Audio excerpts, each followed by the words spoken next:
Hey, what's up guys, it's Dan and I'm back with another video. I've been trying to do this video a couple of takes now and having a hard time getting it to flow. Could it be spiritual warfare? It's possible, it is. But I'm going to go with it. Hopefully I get some good points out and share some good stuff with you today. And once again, this is to document my journey so that I can look back on this and be like, man, remember when you were there? So anyways, I did a video a while back called Learning to Walk with the Dove. And pretty much it's about going deeper in your relationship with God to where you're aware of His presence always. And you're more aware, increasingly more aware of His presence. And I'd like to share with you where I'm at. Okay. Now, if you watch Todd White and a lot of his videos, he speaks about how there is a place where you can be so sensitive to the Spirit that even the thought of doing something, even the thought of doing some type of sin or behavior or activity or whatever, even the thought violates you. And I know what he's talking about. I'm there. I made it, and growing in this, it's really cool. And it's like the deeper you go with God, the more He reveals Himself to you, and you become more aware of the shepherd's voice, and then you begin to discern a lot easier who the stranger's voice is. And the stranger's voice we don't follow. That voice is that one's easy to recognize. It's always the bad idea. It's always the bad stuff. It's always the bad words. It's always the bad attitude. It's always the guilt, the shame, sadness, condemnation, fear, worry. That's all him. He's a liar. So all that stuff belongs to him. But as you grow, you get closer to God, and you're more focused on Him and becoming who He created you to be, and you're going after Him, and you're seeking His face, and reading His Word, learning, you become more aware. Okay, so all right, so let's continue here. So for months now, I've been praying Ephesians chapter 1, verses 17, 18. And I'm asking God for the spirit of wisdom and knowledge and the revelation of Him. And I'm constantly asking for Him to increase this. I was like, Father, I thank you that you are increasing the spirit of wisdom and knowledge and revelation in me, in my life. I thank you that you're increasing the spirit of knowledge. I think more and more. I thank you that you're increasing my revelation of you. I thank you that you're teaching me who you are. God, I want to be known by you. And God, I want to know you. Show me what it means. Show me what it's like to know you. Show me what it's like to be known by you. Increase my awareness of your presence. Increase my capacity for your presence to rest upon me. I want to be aware of your presence constantly. I want to walk with you all throughout the day, every day. I want to walk into the room. I want to walk in stores and everywhere I go. I want your presence to change the atmosphere because I just walked in and you're in me. And so I've been asking God for this and to increase this. And also I've been asking for Him to make me more sensitive to knowing what is right and what is wrong. Okay. And it's getting to that point where you becomes like really sensitive. And so first off, in your basic beginning in your walk, if you do something wrong, you're gonna say you have a drink, you like to drink or whatever, and as you're going along in your walk with God, over time, you think you can do the stuff that you used to do, and then you do it, and then the next day you find out that you shouldn't be doing it, and you feel bad about it. It's like the conviction. It's like, so God convicts you not to do certain things in order to train you in righteousness, and in order to train you to realize that, oh, I'm a Christian now, I'm born again, and I'm not supposed to be doing those things. So in the beginning, like, that's how it is. But now you get more sensitive to the spirit. Okay, so all right, have you guys ever got like super scared that your heart just dropped, like boom? Like one time, I don't know, like say someone's hiding behind a closet and they hop out and you get really scared and you feel your heart just go to your feet. I don't know if any of you guys have ever experienced that. Okay, hopefully you know what I'm talking about. So now where I'm at is, okay, so I'm at a place where, like, if my mind even begins to wander towards a bad thought or an improper thought, okay, and not to say that they're my thoughts, because all this outside stuff is coming from the enemy, constantly throwing stuff at you. Now it's if you are the one to take the thought, the idea, and start meditating on it, start playing around with it, that's when it becomes a sin issue. But so what happens is, if a thought comes, and if I even begin to try to entertain it, or like try to let my mind go that direction, before my mind even starts going, my heart will go like drop, and it won't even let me go there. It'll just be like, get back over here. I hope I'm making sense. So that's like how sensitive it is getting. Now, I really hope that makes sense. I hope you guys get that. So like Todd talks, he's like, there is a place where just even the thought of doing something wrong makes you sick. Because why would you want to violate this? Why would you want to do that to violate this? And that's available to us, and I got it, and I'm growing in it. From the last dub video to now, it's getting way better. It's way better, and more. It's really cool. And then it's a matter of obeying it in order to keep going and growing with him. It's really cool. Let me see here. What was I gonna say? Man, I had something good to say.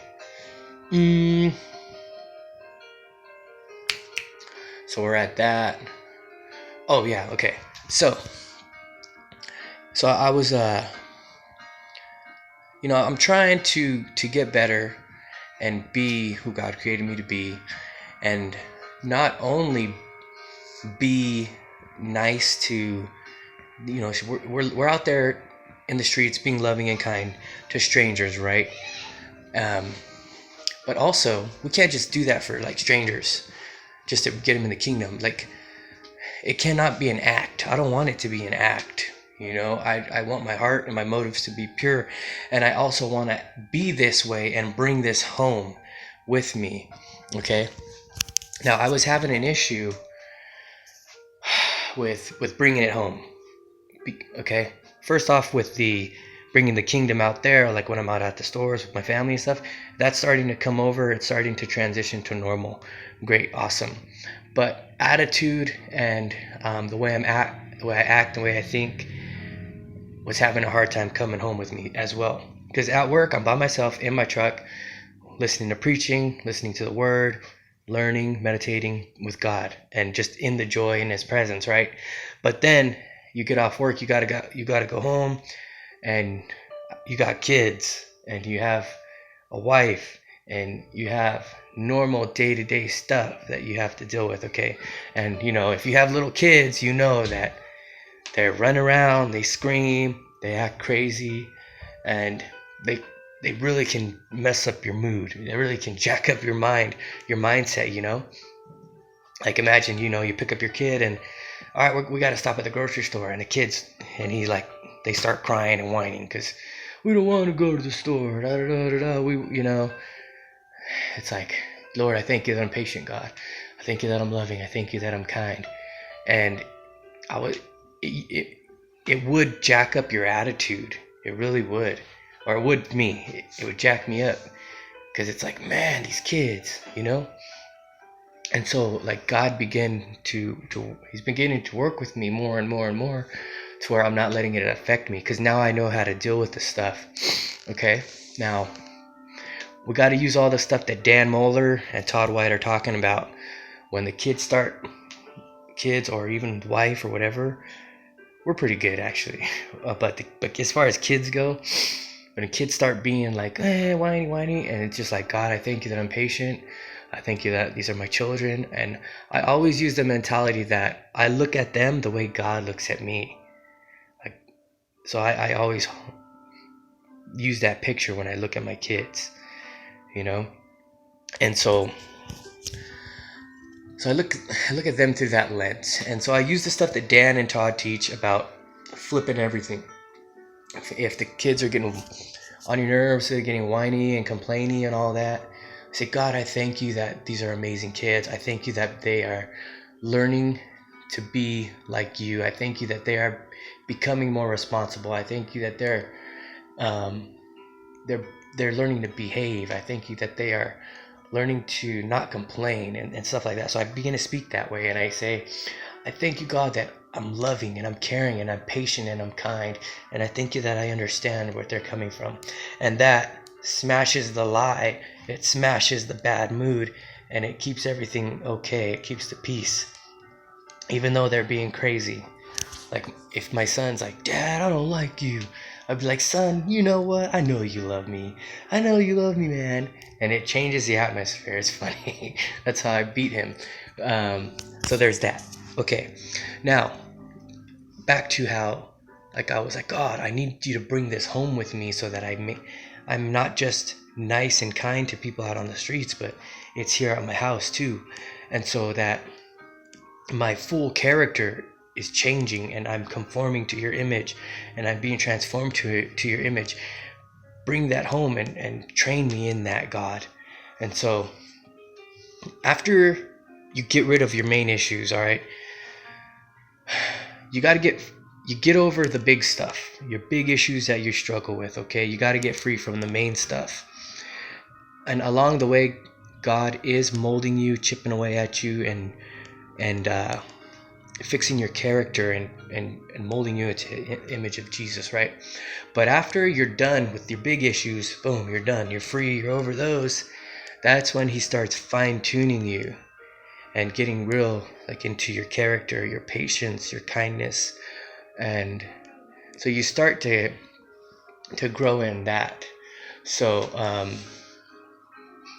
that's where I'm at. He's tweaking me. So kids, come on, guys. All right, so okay, lost my train of thought. So all right, so now it's here, and so if my kids are getting crazy, if I say something too loud, or if I yell at them, boom, immediately he lets me know that's too much. And I was like, oh man, I'm sorry guys for yelling at you guys too loud. I won't do that. I need to chill. And do you understand what I'm saying? So it gets to that, to where, so he even, say something's going on and you have a good comeback in your head that you want to say, he teaches you to just, okay, don't say that, Daniel. I know you want to say that. I know you would normally say that, but instead of saying that, say this. Instead of reacting like this, react like this. And so that's how it's becoming, and he's fine-tuning me more, and it's getting better and better. And it's fun. It's cool to see the reaction on, because you do what totally opposite of what people expect. And so that's where I'm at. There is a place that you can be that sensitive to the Spirit. There is a place that you can be aware of him in such a manner, and so that's where I'm at. So the sensitivity is growing, it's increasing, and it's about, it really is about dying to self, totally dead to everything, spending time with him in his presence, in your prayer time, spending time in his word and teaching, meditating on him. It's a combination of all of this stuff. Fasting, I don't fast that often.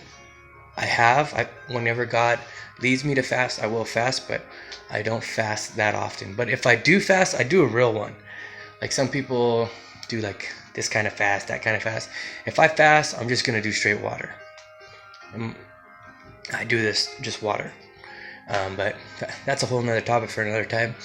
But because someone asked me, how do I get that sensitivity, get the closeness, and I responded with, number one, make sure you're born again, filled with the Holy Spirit, baptized Holy Spirit, and then you're dying, you're surrendering, focusing on Him, the Word, prayer, and just meditating on Him and obeying Him, obedience. Because it's like he's got to trust you.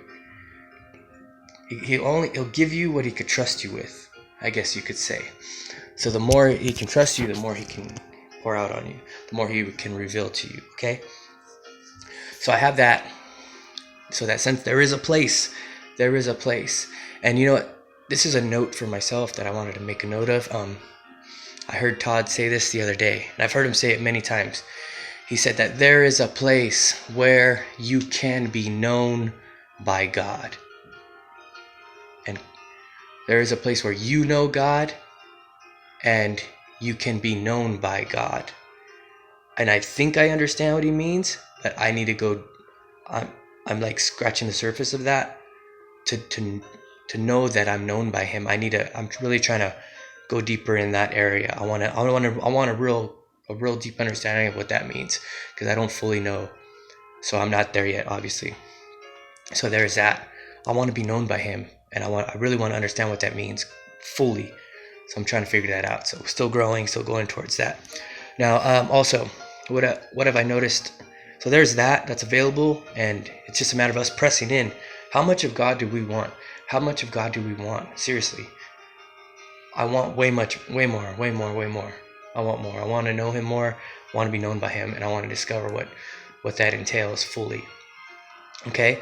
So back to what I'm saying, there is a place where you become so sensitive to where if you're going to react this way, he'll tell you, don't even say that, Dan, say this, or just act like this, respond this way, think this way. Don't let if your mind's starting to drift, come back, and it won't even let you go there. It's amazing. And so you grow in this. And man, I had one more thing to say. What was it? Father, give me the words. What was it? Man, I had it on it. What was it? One more thing. There's that. I want to be known by you. Be known by him. I want to know him. I want to be known by him. Oh yeah, I remember. Okay, now I talked in one of the videos about I've been able to feel him, right? Some days you don't feel his presence. There are some people out there that are not feelers. I'm a feeler from where I'm understanding, and I like it. I'm a feeler, okay? And to feel God is awesome. I really like it. So before it started, like he would used to rub my arm or my leg or my neck, or sometimes my nose or my face or whatever will feel tingly, or I'll feel the weighty presence on my chest. And so I still feel the weighty presence on my chest, like if I'm driving or whatever. And then most recently, my lower back heats up and warms up randomly, okay? And I talked about the center of my chest where it's like, boop, boop. And I used to be like, oh, is there somebody injured here? What's going on? And so now it's where I'm at right now is my lower back over here, this area here. It heats up. It gets warm and heats up. And so I'm like, okay, God. And it happens a lot. And I'm like trying to figure out what it means. So I'll be out and I'm like, oh, it happens. And boom, I'm like, is somebody here that needs healing? Do I need to talk to somebody? Do I need to say, what do I got to do? And sometimes, and there won't be nobody. So I'm thinking that God is just letting me know he's with me. So I'm really trying to hone in on this and figure this out. Like this morning, I believe it was this morning. I woke up first thing in the morning, bam, and it just went. I was like, whoa, it's awesome. When it was happening, and it's more frequent. It's way more frequent. I was looking at, like, my little girl. She's always asking me for something to drink. Dad, can I have some juice? Can I have some juice?